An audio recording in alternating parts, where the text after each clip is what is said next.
کسی نہ کسی طریقے آزادی کا. دیکھیے 1996 میں ایک فیصلہ ہوا الجہاد ٹرسٹ کہ جج جو ہیں صرف وزیر اعظم کی ثوابدید پر نہیں لگیں گے، جو چیف جسٹس صاحب ہیں ان کا ایک بڑا رول ہوگا ججوں کے لگانے میں.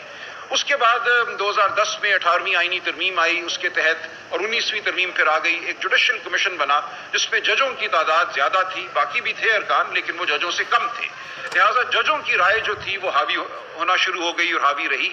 اس تمام عرصے میں کسی نہ کسی حوالے سے، کسی دروازے سے ایسے جج آ گئے عدلیہ میں جو باہمت تھے، جو آئین کے لیے، جو شخصی آزادیوں کے لیے، وہ خواہ آپ پر بطور صحافی پیمرا کے قوانین ہوں، پیکا کے قوانین ہوں، اس حوالے سے آپ کو ہمیں ریلیف دیتے رہے، کھڑے ہوتے رہے وہ فسطائیت کے خلاف. یہ تمام جو عمل تھا 2010 کے بعد، بلکہ میں کہوں گا 1996 کے بعد، اس عمل کا کل ڈراپ سین ہوا ہے، اس کو کل ختم کر دیا گیا ہے. یہ کہا گیا کہ عدلیہ میں ایسے لوگ آ گئے ہیں جو کھڑے ہو جاتے ہیں ہمارے خلاف، خط لکھتے ہیں اگر ہم ان کے بیڈ روموں میں کیمرے نصب کریں، اگر ہم ان کی بات سنیں، ان کے فون سنیں تو یہ احتجاج کرتے ہیں. ان کو ہمت کیسے ہوئی احتجاج کرنے کی، یہ کہنے کی کہ وہ دباؤ میں ہیں.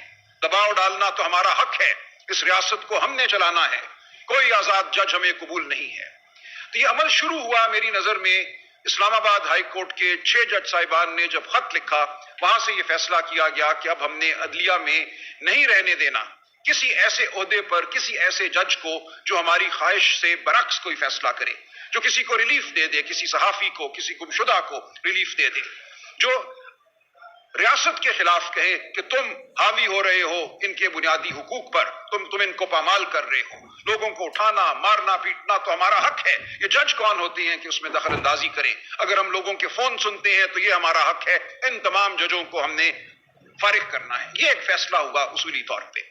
دیکھیں جو ہم پٹیشنیں لے کر جاتے ہیں بطور وکیل عدالتوں میں، وہ آئینی بنیادوں پر لے کر جاتے ہیں. آئین کا آرٹیکل 199 ہے، وہاں ہم یہ کہتے ہیں کہ یہ میرا بنیادی حق ہے کہ میں تنظیم سازی کروں، خواہ وہ ٹریڈ یونین ہو، خواہ وہ سیاسی جماعت ہو.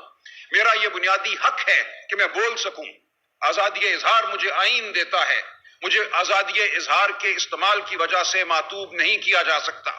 آپ میرے کسی پیارے کو گھر سے اٹھا کر نہیں لے جا سکتے. ایک قانون ہے جو مجھے زندگی کی، میرے وجود کی ضمانت دیتا ہے. تو یہ تمام معاملات آئینی نوعیت کے ہیں، یہ سیاسی نہیں ہیں، یہ بنیادی حقوق سے منسلک معاملات ہیں.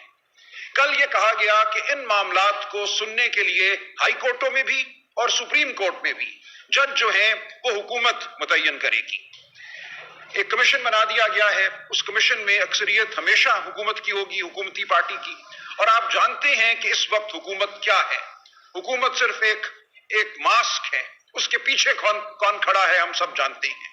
تو فیصلہ کل یہ ہوا اس فارم 47 پارلیمنٹ نے اور ان لوگوں نے جو اپنے آپ کو آئین پاکستان کا وارث کہتے ہیں، انہوں نے اپنے ہاتھ کاٹ دیے، اپنے ضمیر کو دفن کیا.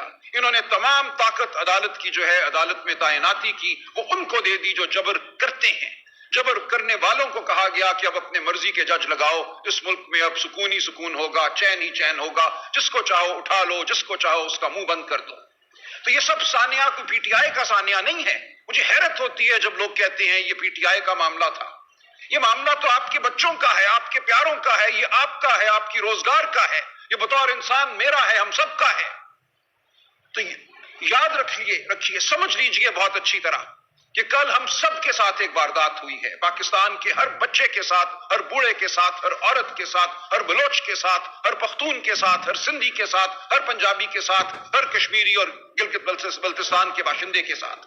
کل ہم سب اب محکوم ہو گئے ہیں. اب ہمارے پاس کچھ بھی نہیں ہے اپنے دفاع کے لیے.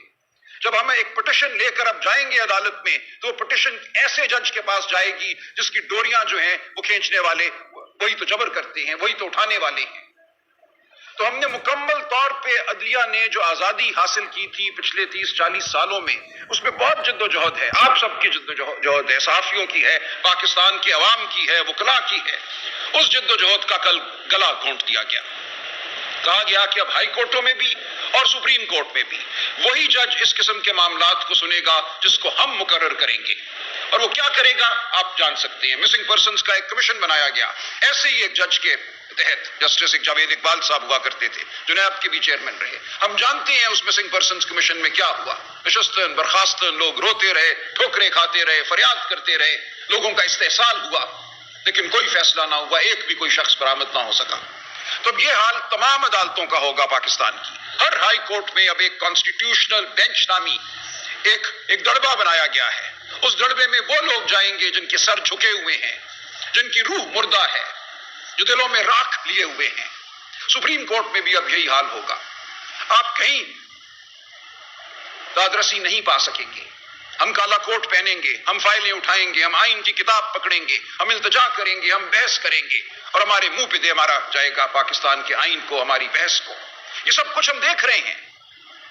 پچھلے 30-40 سالوں میں ہم جانتے ہیں کہ ہمیشہ ججوں کا ایک گروہ ہوتا ہے جو تابع ہوتا ہے، جو مطیع ہوتا ہے، لیکن ہم نے بڑی جد و جہد سے، بڑی کوشش سے اپنی عدلیہ میں ایسے جج پیدا کیے تھے جو دکھا رہے تھے، طاقت دکھا رہے تھے، جو انسان کے ساتھ احترام سے پیش آ رہے تھے، احترام انسانیت کو وہ برتر سمجھتے تھے، جبر کے سامنے کھڑا ہونا شروع کر رہے تھے۔ ان کی ٹانگیں کاٹ دی گئی ہیں، ان کے ہاتھ توڑ دیے گئے ہیں، ان کی زبان کھینچ لی گئی ہے۔ کل یہ ہوا ہے۔ اس لیے جان لیجئے کہ آج اور کل پاکستان بدل گیا ہے۔ ہم ایک بہت تاریک دور میں چلے گئے ہیں۔ یہ وہ دور ہے جو شاید انگریز کے زمانے میں بھی نہیں تھا۔ دیکھیے انگریز نے بھی جب 1860 میں ہمارے قوانین بنائے، ضابطۂ فوجداری بنایا، اس کے بعد انہوں نے پینل کوڈ بنایا، ان سب میں یہ لکھا کہ خواتین پہ کوئی سورج غروب ہونے کے بعد کوئی گرفتاری نہیں ہوگی، کسی گھر میں داخلہ نہیں ہوگا جہاں خواتین ہوں۔ یہ سب کچھ انگریز نے لکھا 1860 میں۔ آج ہم دیکھ رہے ہیں یہ تمام اصول پامال ہو چکے ہیں۔